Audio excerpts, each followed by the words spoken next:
Alison is a Massachusetts journalist and the author of several outdoors and history books, notably today. Her program is based on AMC's Best Day Hikes Near Boston, and I will let Alison take it away. Thank you. I wanted to say off the top that Hikes Through History, as Ona said, is based on the Best Day Hikes book. Best Day Hikes is a little bit of a misnomer because Best Day Hikes Near Boston is a misnomer because it's not necessarily near Boston. The book encompasses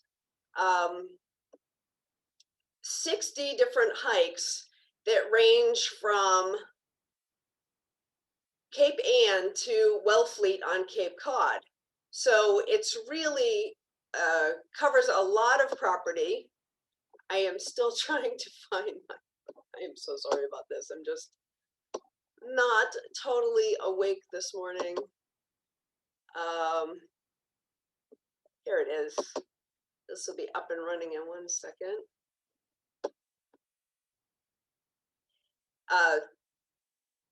So Best Day Hikes runs from Cape Ann to Cape Cod. And one of the things that I had an issue with when I was working on this edition of the book was that when I did a hike, I would write into some of the details and say, wow, this place is really cool because this happened here, or it has this former historical site on the property. And my editor kept saying, no, no, no, take that out. This is just a hiking guide. The guide simply, we want to tell people, where do you turn? You know, what color blazes do you follow to do this trail or that trail? And it really irritated me that I couldn't mention any of New England's rich history in the book. So I decided to work on this program instead as an alternative to fill people in on why it was so cool to hike in some of these places or to visit these properties. And the things that I found were amazing. And I'll start with a little personal story. When I was a kid, you know, to kids, history is something that they're supposed to learn about in school. It's Christopher Columbus and the Pilgrims. And it's hard to really bring it down to a kid's level and make them understand history happened here. New England is so rich in history. But when I was about 10 years old, I believe, I was in my backyard with my brother, and he's swinging a golf club as a 12 or 14-year-old boy often will. And he whacked a huge divot in the grass, sent this big chunk of grass flying. And we both looked down. My first thought was, Dad is going to kill you. And my second thought was, what is that? There was a gold coin in the dirt, right where that piece of grass had gone flying. We picked it up and it said California gold piece, 1875. And I have to say that was the first time that history sort of hit me like a truck. Holy cow, somebody was in my backyard in the 1800s and left this gold coin here.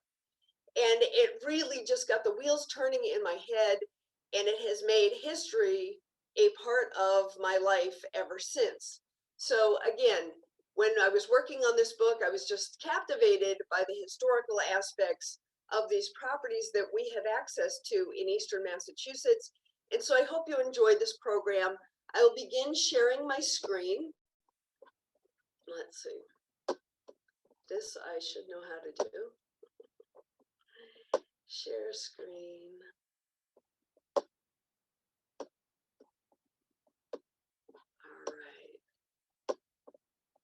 And I will continue talking. This is what the book looks like, Best Day Hikes Near Boston.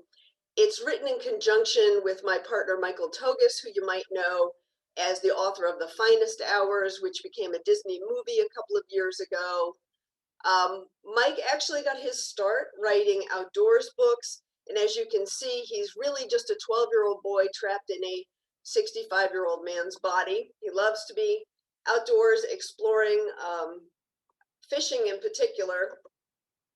And we had also written this book called Inns and Adventures. It's a New England travel log. That was the previous program that I did at Beverly Library on a Monday morning. I want to say it had to be 5 years ago, if anyone caught that. And when Mike and I travel together, this is what it looks like. We take everything plus the kitchen sink because you never know when you're going to need a kayak or a bike to do some exploring. But the good part about this book is that all of these hikes are pretty much in our backyards, that you can just get to one of these properties within an hour when you have a little time to kill before a doctor's appointment or something, and you can feel that release of stress and feel your heart rate start to slow down and the endorphins start to flow when you enter the woods and these conserved properties. In Japan, it's called forest bathing, or I believe it's pronounced Shinrin Yoku. And people are actually taught forest bathing in some countries to teach them how to control their responses to stress. I know that in some countries, doctors will actually write a prescription for walks in nature so that people can reduce their blood pressure and reduce stress in their lives. So I will begin by talking about the cycle of land use in New England and how the Native Americans burned the land to create new growth that attracted game animals and allowed better hunting. Believe it or not, we had hunting laws in New England as early as 1783 because the earliest settlers found, the deer and other game animals so plentiful that they just killed them at will and had really wiped out a lot of the population so quickly in just 50 or 70 years from arriving. And then the European settlers did more damage, including culling a lot of timber, to start industries and build ships and build homes. The rocks that popped up in everyone's pastures were rolled to the edge of the property to become stone walls. And I love this term. A lot of people lived on beef, bacon, and butter farms. In other words, very subsistence farming. So we think of New England as having farmland, but it's very small compared to the farms of the Midwest and the West, where the land was a lot easier to clear and to maintain. But you know how quickly land is reclaimed by the woods. And these folks actually thought that the land here in New England was cursed in some ways, because no sooner did they dig up a rock to get it out of a pasture or out of a field that they wanted to plow, and another one would come up the next season. And so they were just in this endless cycle of moving rocks. And there's actually a professor who taught at University of Connecticut. His last name was Thorsen, Thorsen. He wrote a great book called Stone by Stone, and it's all about our stone walls in New England. He estimates that there are tens of thousands of miles of stone walls in the woods. So over time, when people left those farms, the forests regenerated and reclaimed the property. So when we look into the woods these days, this is typically a scene that we will see where a stone wall seems to be in the middle of absolutely nowhere. How did it get there? The trees are all very skinny because they have been culled and just all the timber taken out within the last generation or two. Takes them quite some time to come back. And you see a lot of activity or evidence of activity around running water. It's very easy to go into the woods along a brook and find the evidence of an old mill or somebody's homestead very nearby. And these following pictures are taken from the Harvard Forest website. The Harvard Forest is in Petersham, Mass, and they study the forests of New England. This picture it typifies an old growth forest that has a variety of different types of trees. But it talks about how around 1740, when the settlers started, the English settlers, that is, the Europeans, started to arrive in New England, they would clear the land and create those stone walls. And the stone walls weren't necessarily to keep the animals in, it was just to clear the fields so that they could actually grow things. By the 1830s, 80% of New England was completely deforested. You see this hillside just has a smattering of trees on it, and it's usually at the property lines. So these days, when you're out hiking in the woods or on a trail and you see a really big old tree, it's probably along a property line or the edge of what used to be a field, because all the other ones were taken. You can see in this map of property of population distribution in 1810 that Massachusetts was very evenly populated throughout the entire state. I challenge you to look at the map and not think about chickenpox or measles, but at the time, the big blue circle near Boston represents that that was the largest city in New England, and it only had 33,000 people at the time. So not long afterwards, people would begin to abandon those farms and move to the cities. And the reason why we can hike in the woods and find things like old millstones is because people were out there on every brook in all of these woods that we enjoy now, and they were, creating lives for themselves on those beef, butter, and bacon farms. By 1910, as this picture shows, the people were beginning to abandon these little farmsteads and move into the cities. The trees were starting to retake the fields, and the white pines are often the first of the trees to come in and fill up old pastures and fields. At this point, they were already starting to take the timber. You can see in the lower right-hand corner of the picture, there are a couple of men with a big old crosscut saw taking down the timber. And after the white pines were cleared, then the hardwoods began to fill in. So this picture represents about the 1930s. And here's the earliest Amazon delivery truck. Ona and I were joking about it before we started the program, was that, with the pandemic, the traffic was much lower, but delivery trucks really seemed to take over the streets. Well, this is what they did with a lot of that white pine. They would slice it very thinly and make boxes out of it. This is taken from the Historical Society website of one of the North Shore towns. I'm not sure which one. Again, back to our diorama. By the 1940s, folks had pretty much abandoned these farms. The hardwood trees were completely engulfing the old pastures in fields, and that's what we see now. In the lower center of the picture, you can see a man there actually painting the scene, which indicates to us that at this point, people had moved from working 24/7 and really breaking their backs on these little farms to having a more relaxed lifestyle, probably only working 5.5 to 6 days a week, and they actually had some downtime. So by 1900, this is how the population distribution changed in Massachusetts. Those cities had really multiplied. Boston had grown from 30,000 in 1810 to 560,000. And you can see how the bubbles represent all of those industrial centers that we're familiar with: the Fall River, Worcester, Springfield, Lowell, of course, the mills, and the dots throughout the state have diminished to just a handful here and there. Again, that's why when we go into the woods these days, this is what we see, just the remnants of people who once inhabited the land.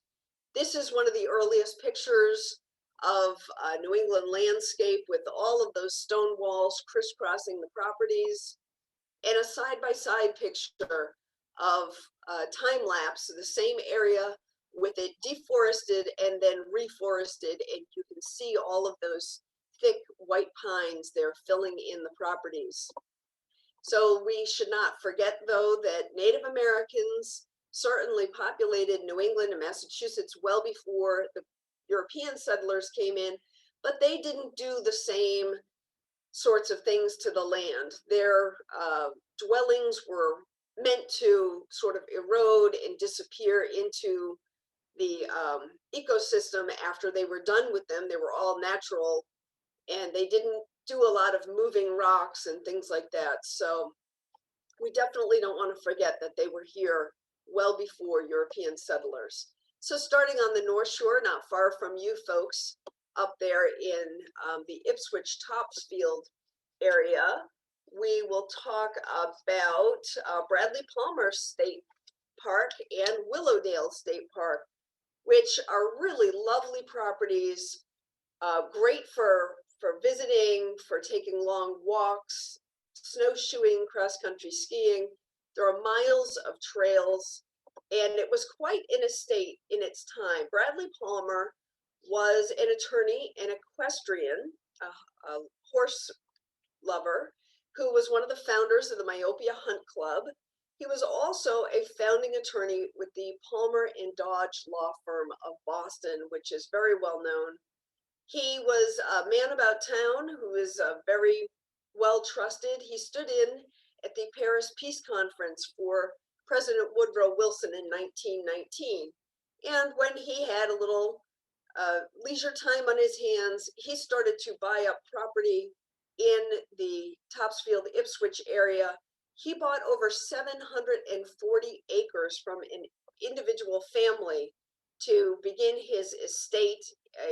I saw some estimates that said that he had well over 1,000 acres, if not more, but he died without any heirs. So in the 1940s, his estate was donated to the state of Massachusetts and made into a park. This is a picture of his mansion across the Ipswich River, I believe, around 1920. Really a beautiful property. He enjoyed the rolling hills that weren't too hard on his horses. There are a lot of cart paths through the woods there. And it's also on the Bay Circuit Trail, which is that long distance trail that encircles the outer perimeter of the Boston suburbs. This is a picture of the home, the Bradley Palmer estate, which is available to Massachusetts residents to rent for special occasions. This was the dining room, which I understand was once the horse paddock. So he kept his horses in here. He really loved his horses, but now it is really a spectacular property and beautiful architecture with incredible craftsmanship that is a great, indicator of the time when people really did a lot of gorgeous, gorgeous carving like that, sort of an arts and crafts style. I'm sure many of you have been inside of it. I know that there are ranger tours of both the property and the home during the summer months. I'm sorry, I don't know what it will be like this year with the pandemic winding down, we hope, but hopefully it'll be open again. And on the properties, you're likely to run into different species, of course. This is a goshawk, which will perch on the edge of a field and watch for things like field mice and voles and come swooping down and grab them. They are also a little bit dangerous if they're protective of their nests. They could grab your hat or another part of your body. So just be aware when you're up there hiking. I mentioned the Bay Circuit Trail, which encircles the outer perimeter of the Boston suburbs. It's, oh God, I don't have the numbers right in front of me, the length of it, but it's not all trails. A lot of it is on roads, can be a little bit challenging to follow, but there is a website that describes the entire length of the trail, and the Bradley Palmer State Park is on it. As I said, it's a great place for cross-country skiing and snowshoeing because the hills aren't very steep and there are a lot of nice cart paths in the woods. Now we will move along a little further south to Middlesex Fells, which is in the towns of Melrose, Medford, Melrose, and Stoneham. It was created by the Boston landscape architect Charles Eliot in the 1890s, has 2,600 acres. And it's really interesting when I started to do this research that Boston began to create these parks again along the outer perimeter of the city in the 1890s. And it's fun and kind of disgusting to find out why. They believed, with Boston expanding from 30,000 people in 1810 to 560,000 people by 1900, they realized that, wow, the land is really being gobbled up very quickly, because at the time people weren't building tall buildings to live in, they were spreading out. It was really sort of suburban sprawl. And so they grabbed up some of this land as parks, which were being created all over the country. And Charles Eliot, the landscape architect, is not very well known because he worked in the office of an even more famous landscape architect, Frederick Law Olmsted, who created both the Emerald Necklace of parks right within Boston. That's, the Fenway area, those parks that encircle the city. And Olmsted also did parks like Central Park in New York. So Charles Eliot kind of was forgotten in Olmsted's shadow, but he did a tremendous amount of work in the Boston area. So the hiking options in the Middlesex Fells, as referred to in our hiking book, include a range of difficulty, from the very easy Reservoir Trail to the more challenging and longer Skyline, Rock Circuit, and Cross Fells trails. But there are some cool historical things to see there as well. Now, this is an overview looking from south to north, with Spot Pond Reservoir on the right side of the picture, that big body of water. Running right up the center of the park is Route 93. Unfortunately, when Charles Eliot created the park, that was probably just a carriage road, but we know that it's not a carriage road any longer. It's quite a busy highway, and it bisects Middlesex Fells to its detriment, unfortunately.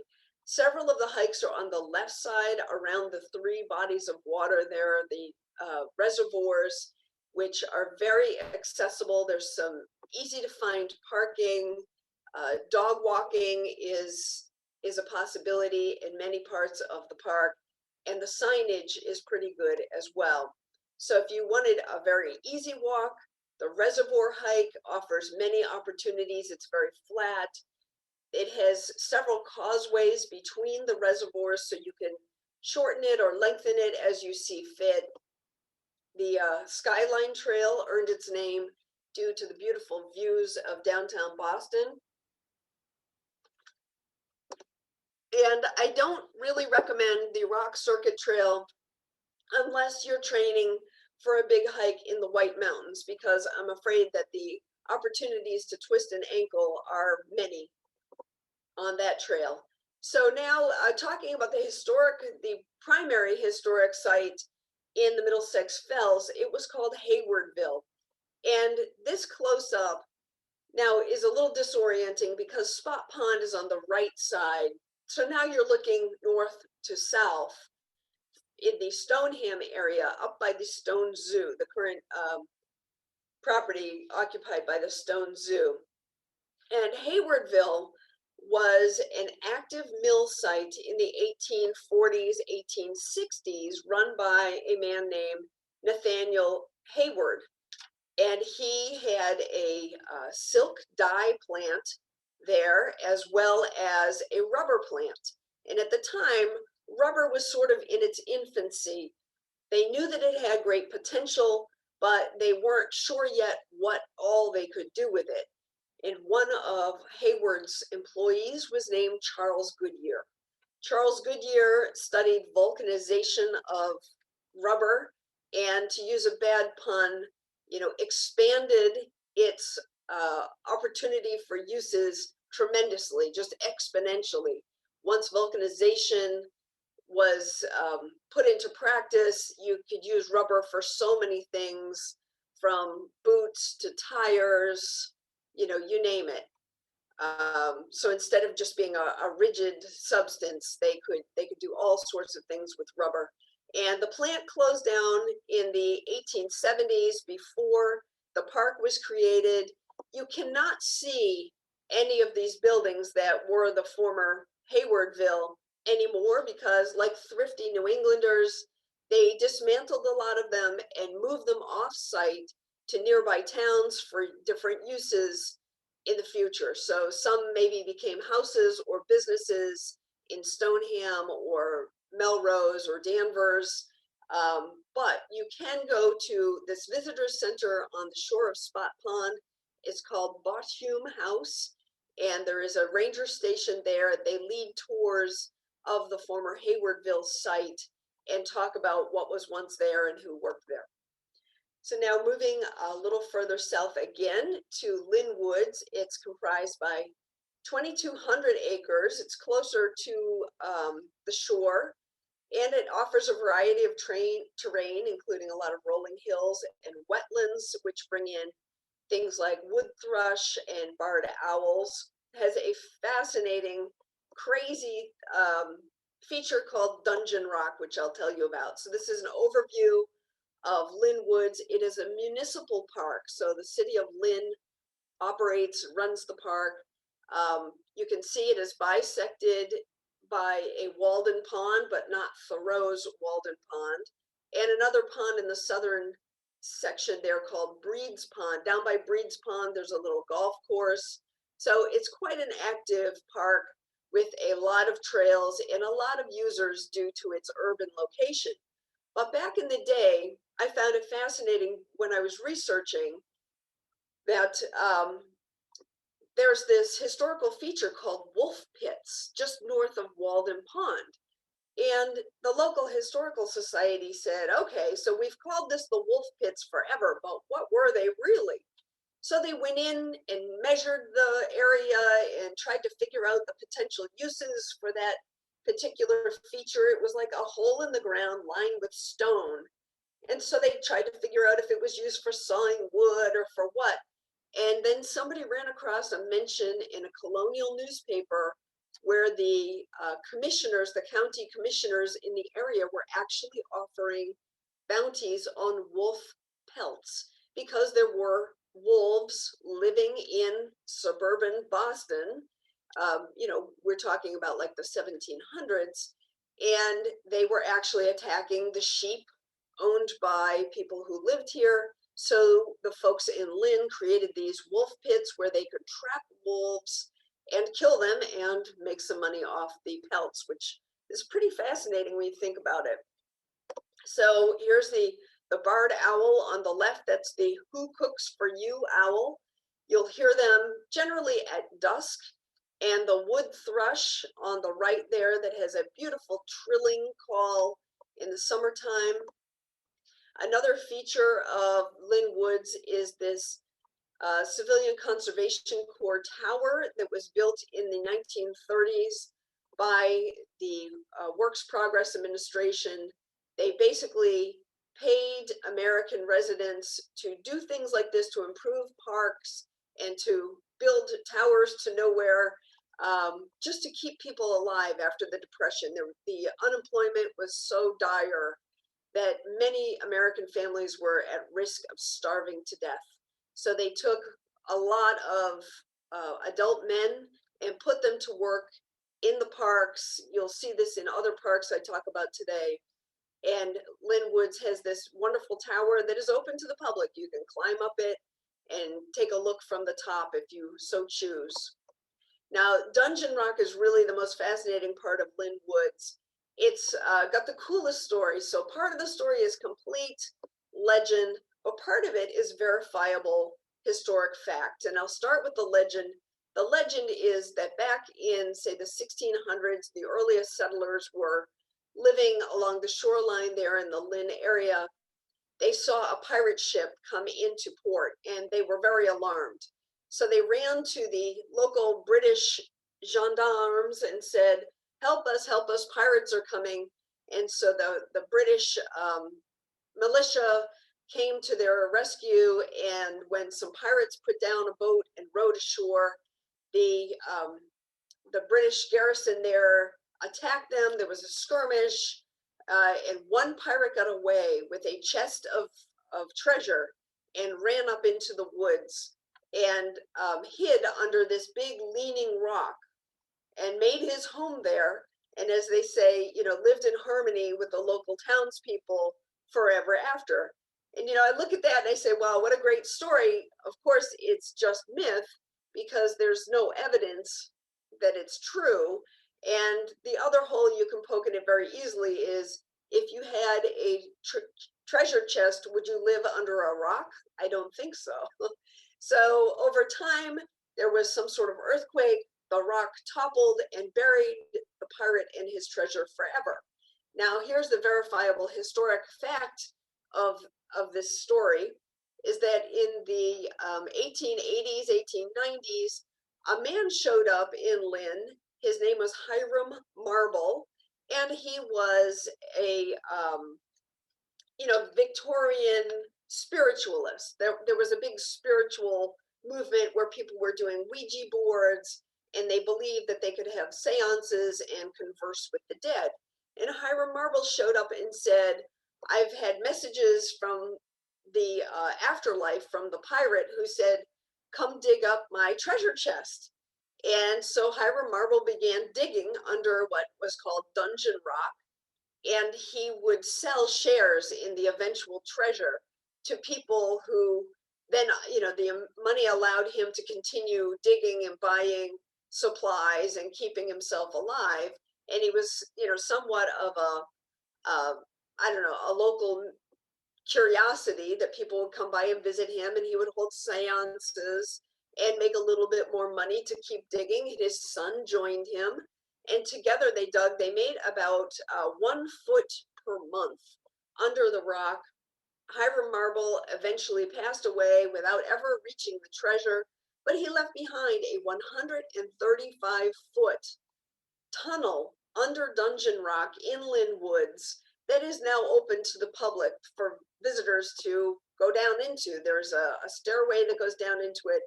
I would just check the Lynn Woods website. The ranger is very good there, very helpful, and they'll tell you when it's open to the public to visit. But cool place to take kids and just tell that funny story. So now we're moving west into the town of Concord to lovely Walden Pond, which wasn't always the bucolic, quiet place that we tend to believe it is. So Walden Pond is a large kettle pond with many short trails around it, but it's really hemmed in by highways. Route 2 on one side, Route 27.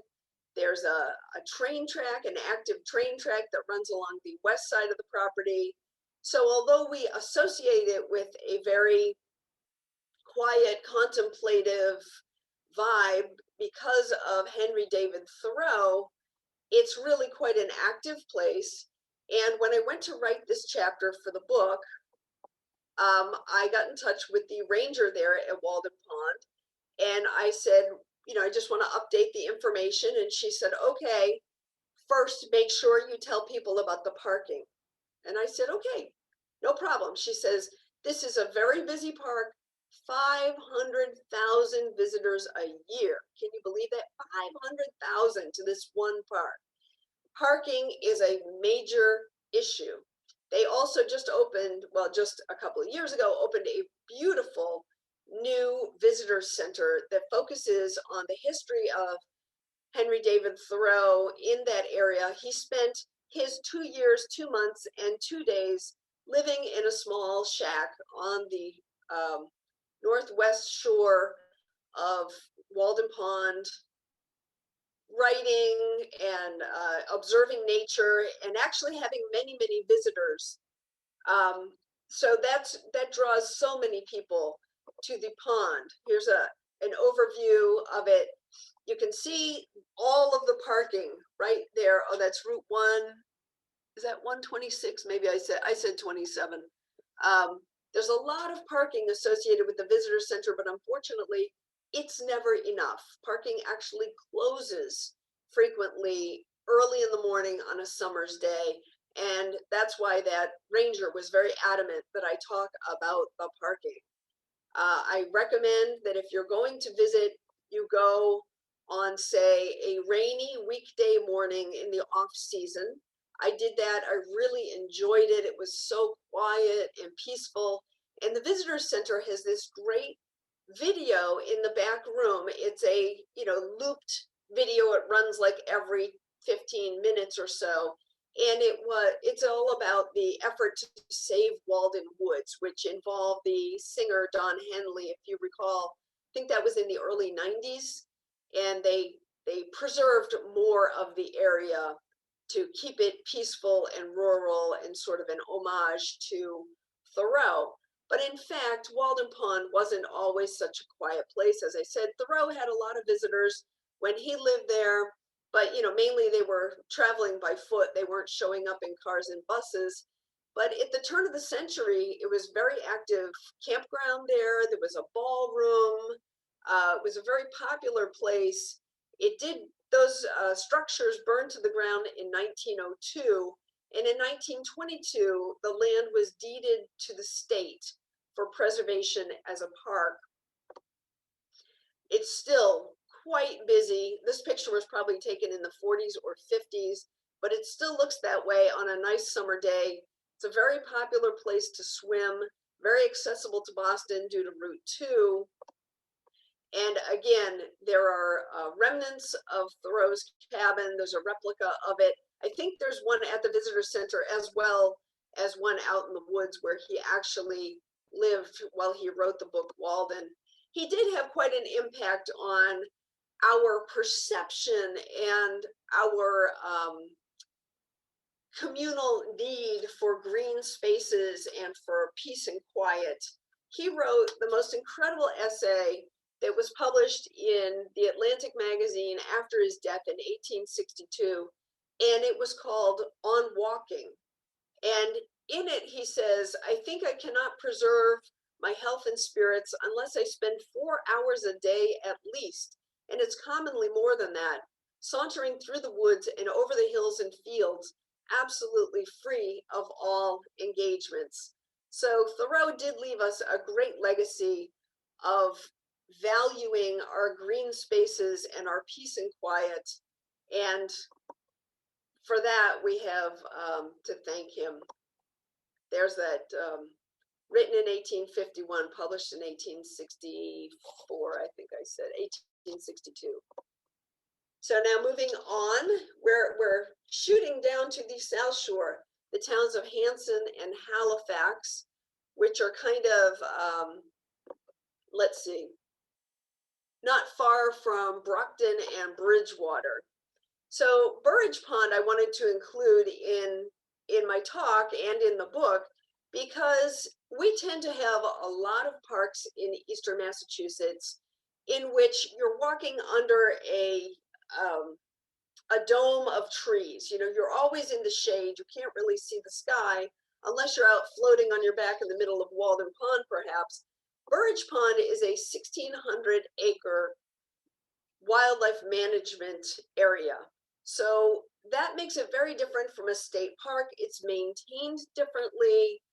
It actually allows hunting, believe it or not, even though it's considered wildlife management. But it's really left in its natural state. However, in Massachusetts and New England in general, due to our long history of settlement and land use, our natural state can mean many different things. And Burridge Pond is a curiosity because back in the early 1900s, a wealthy industrialist named Henry Burridge settled here. He owned copper mines in South America. And for some strange reason, he decided that this area on Hanson Halifax line would be a great place to establish a new industrial center. He started by having people dig up peat moss from the ground and run it down a canal to I believe the Taunton River to sell for fuel. There was a 2-mile canal dug for these barges for peat moss. He eventually built a hotel, tenements for workers, a railroad station, and some industrial buildings. I think he was manufacturing light bulbs at the time. And it did, again, unfortunately, a lot of these places burned to the ground. It burned to the ground, and he left. And coming in after Henry Burridge, I was really surprised to find that there were entrepreneurs who decided that the property after the peat moss was gone was perfect for cranberry bogs, and that they began to can cranberry juice as early as 1910 and sell it as a health drink. And I think that coincides very well with that Michigan movement for health. If anyone has seen the movie The Road to Wellville, it at the same time, coincides with, I guess it would be the upper middle class, your desire for healthy foods and drinks and just your bodily health in general. But I thought, wow, cranberry juice as a health food drink back in 1910 seemed very early. After the cranberry bogs or the cranberry juice canning, it had its time and moved on, a munitions plant opened nearby, and as late as the 1980s, they were fined for lobbing mortars into Burridge Pond to, blow them up to test them. So again, as I say, we call it wildlife management area. We say it should be left in its natural state, but boy, this lands have been used and abused over and over again. But again, the reason why I chose to add it to the book and to this talk is because now when you visit there, you can see some really cool stuff due to the very wide open lands. It's a funny shape, but you can enter from both sides. The upper right-hand section there and the lower central area there in Halifax there isn't a lot of parking, but there are trails. There's a cedar swamp throughout the area, and cedars were used by Native Americans. They have a little berry on them that had medicinal purposes, including, I believe, vitamin C, which treated ailments similar to scurvy. The cedar wood itself, here's a picture of cedar. The wood from a cedar resists erosion or aging. So people would use cedar for shingles for the exterior of their homes, for roofing shingles, for fence posts and things. If you visit old farms or estates throughout New England, you will often see an entire little forest of cedar trees not far from the home, which were, raised specifically for these purposes. But again, the thing I loved about Burridge Pond is that it's wide open spaces. You can see a long way. You get a beautiful view of the sky instead of always walking in the woods. And when the Audubon did a survey of bird species here several years ago, they found over 81 species in the Burridge Pond area, including Virginia rails, and let's see, what else do I mention here? Kingfishers, which fly along very close to the water, and they have a very staccato call, looking for little frogs and things to eat. You may see a wood duck. I know this time of year on my pond here at Plymouth, we're seeing the last of the mergansers. I'm very likely to see those up in Burridge Pond. But also, believe it or not, sandhill cranes. Now, I know a lot of you are probably shaking your head saying, what? What is a sandhill crane? Well, these are very, very large birds that are actually native to places like Florida and Minnesota and, oh goodness, Kansas, Nebraska. But for some reason, a few years back, the Audubon found them at Burridge Pond. And the first thought was, oh no, they were blown off course or they ended up here by accident. But in fact, the sandhill cranes have come back year after year and have established a nesting area and raised their young at Burridge Pond. So I do like to warn you a little bit if you run into a sandhill crane. They're very, very large birds. They stand almost tall enough to look you right in the eye, and they're not afraid of people. So I wouldn't get too close, but they are fascinating to watch. And when they fly, they make this crazy sound. It's a cross between a heron doing the gronk, gronk, gronk. I'm not good at bird calls, and a turkey's gobble gobble. So it's this wild sound when they fly overhead. So now moving on from Burridge Pond, we're in the South Shore area of Weymouth, Hingham, and Cohasset, where the trustees of reservations has a property called Whitney and Thayer Woods. There are actually several parks that are adjoining in this area for really large area of ecosystem for wild animals and for folks who like to hike and visit. Whitney and Thayer Woods, I believe, is over the line in Cohasset. It adjoins, oh no, it's in Hingham. It adjoins Wampatuck State Park, which is one of the largest Massachusetts state parks. But again, you know, even though they're parkland, they're not untouched. The area of Whitney and Thayer Woods was known as the common lands of Hingham planters in the 1700s. It was where a lot of people grew their crops because it was sort of on a hilltop, easier to till than the thickly wooded areas. So it's crisscrossed by stone walls. There are some lovely areas that are still kept wide open. Up in the upper left-hand corner, the Weir River Farm, Turkey Hill area are still maintained as open land for birds that nest in meadows. Because as you know, when the trees grew back in, all those birds who rely on, you know, the bugs that end up in meadows no longer had any habitat. So we have to recreate those things. If you venture into the woods there, you'll see a lot of glacial erratics, which were left behind, of course, when the last glaciers receded. I think somebody told me 20,000 years ago.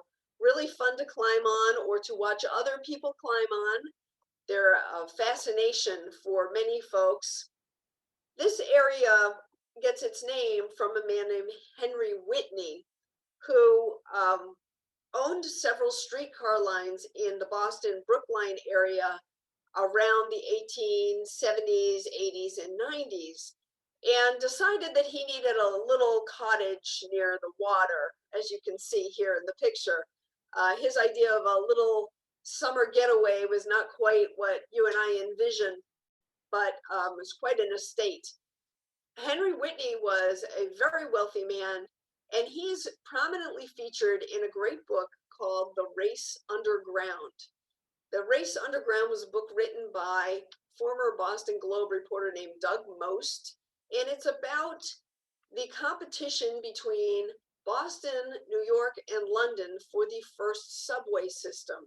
And Henry Whitney was a big player in that because he owned many trolley lines. And the way Doug Most explains it in the book is really fascinating. He says in the 1880s, if you stood on a street corner in any one of these cities, Boston, New York, or London, you would see a trolley pass every few seconds. I mean, it was as busy as traffic can be in downtown Boston these days, except each one of the trolleys was pulled by a horse. Now you start to think and multiply those horses by the number of street corners there were in Boston and New York, by the number of horses it would take to have a trolley cross every few seconds, and you begin to realize that the cities really stunk to high heaven in those, you know, humid summer days back in the 1880s, and therefore Henry Whitney himself needed a little break and wanted to breathe some of that fresh ocean air that he could get down in Hingham. That's why he built his estate down there. He also loved to, you know, drive horses, so he would have his carriage rides throughout the countryside in the Hingham area.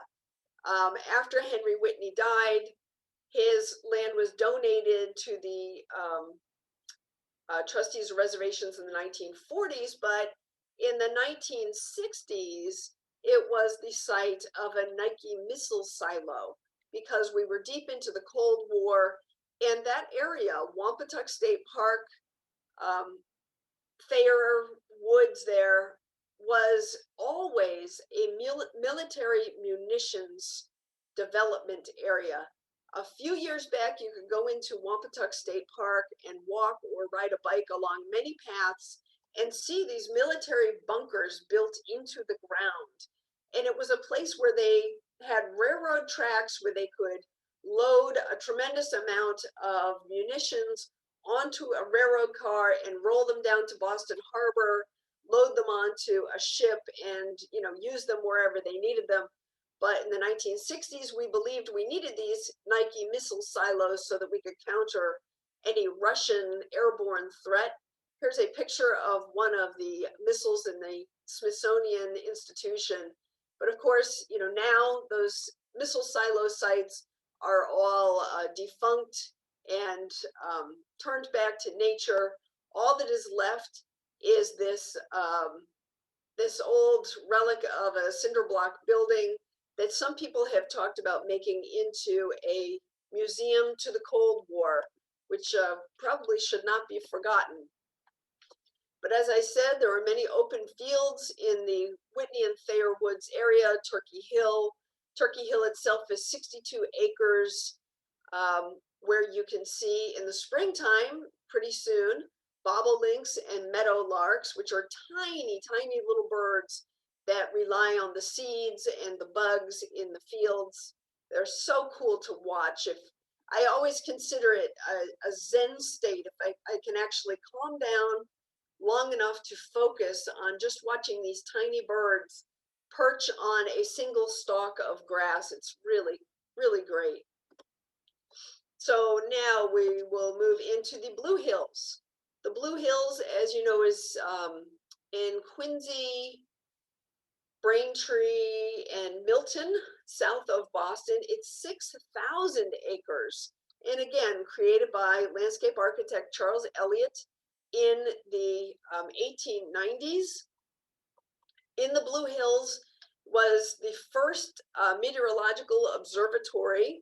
We still hear about it on the news when you listen to the weather report. They talk about what the weather is like in the Blue Hills.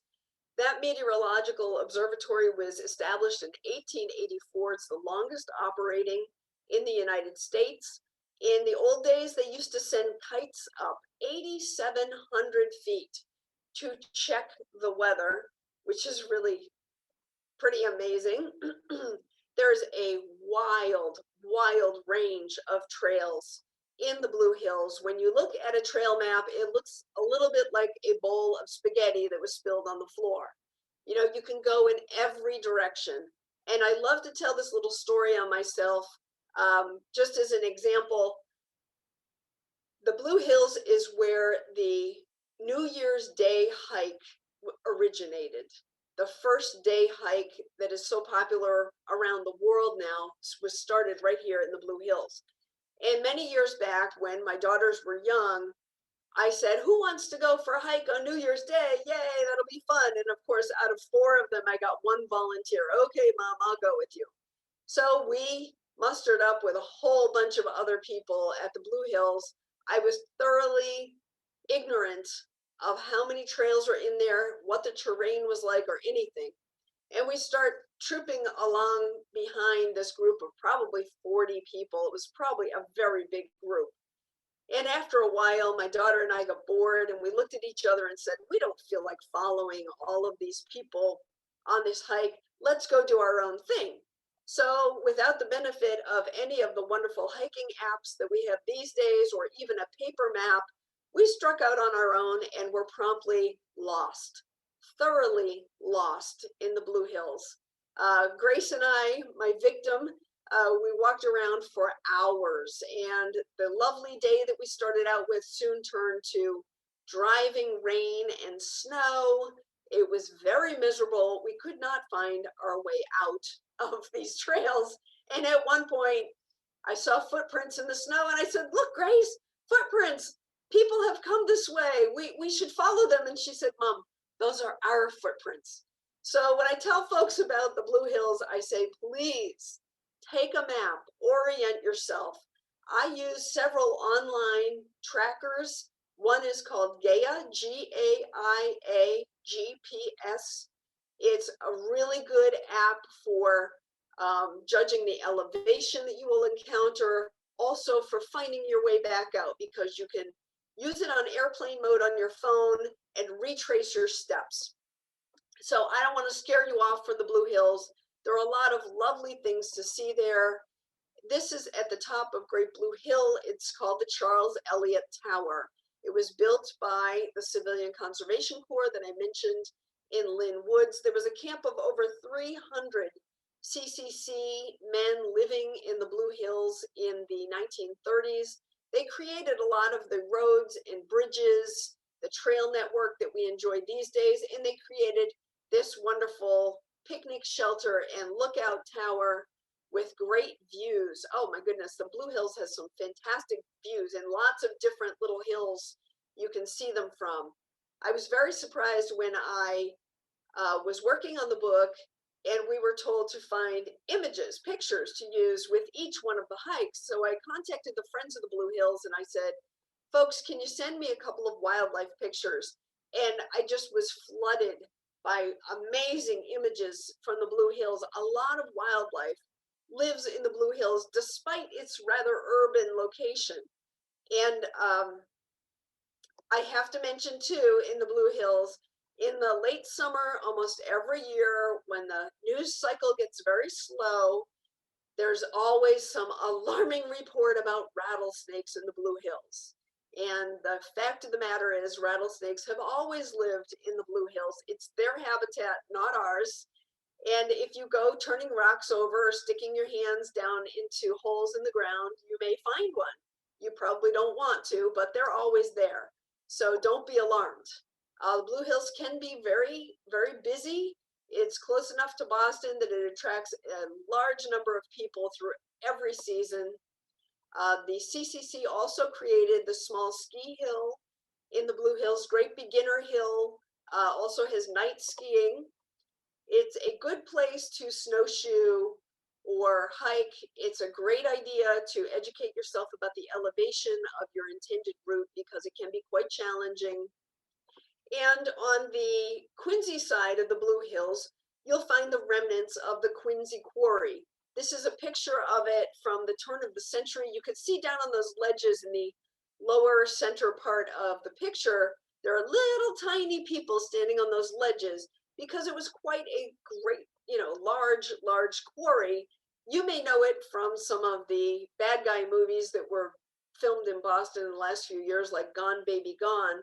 But it's really a neat place to visit now. As I said, you come in from the Quincy side from Route 93. When the quarries opened in 1825, the first order for rocks was 9,000 tons, which built the Bunker Hill Monument. There was a 3-mile railroad built to take the mined granite out of the quarry down to the Neponset River, put on barges and floated up to create the Bunker Hill Monument.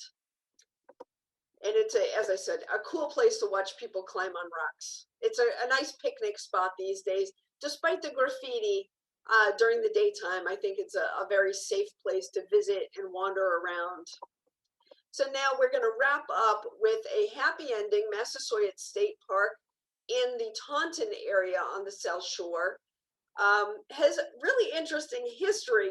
But one of the reasons why I wanted to talk about Massasoit State Park is because when we were working on this book, the park was closed. And it was disappointing, but I realized that there was a very strong local groundswell of support for reopening the park. And in the time since this book was published, Friends of Massasoit State Park agitated with the Mass, Division, DCR, I forget, it's the department within the state that manages state parks, DCR. They got it to reopen. So there had been some damage there to the campground. I think it was lightning strikes.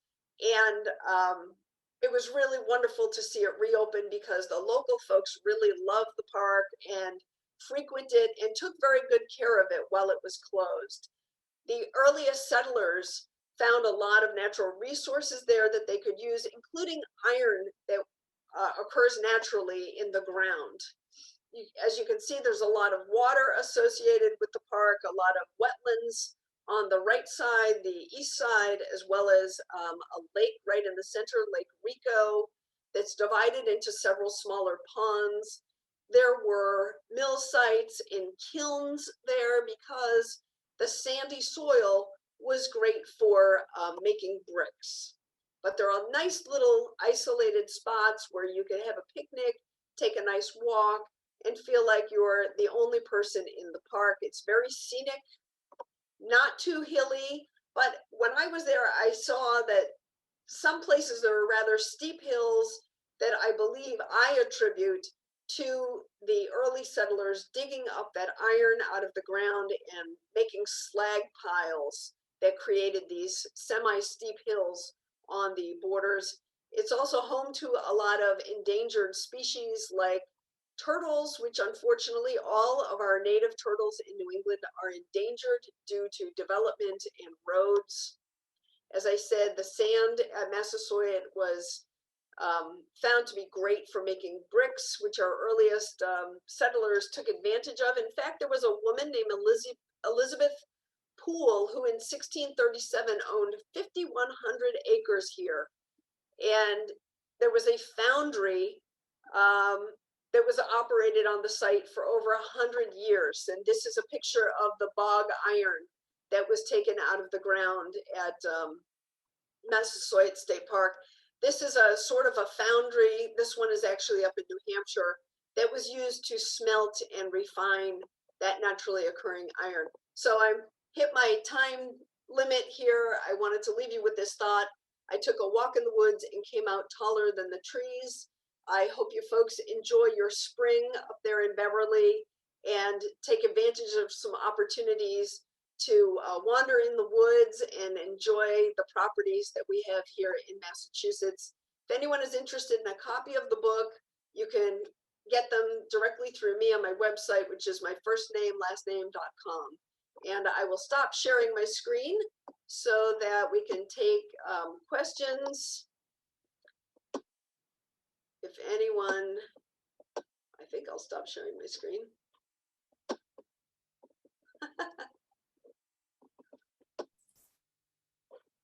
Okay. If anyone has questions, you can put them in the chat too. We can keep an eye on that. Sorry about that bumpy start. No questions. Anyone have a favorite property, favorite hike to share?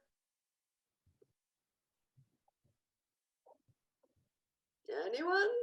Bueller?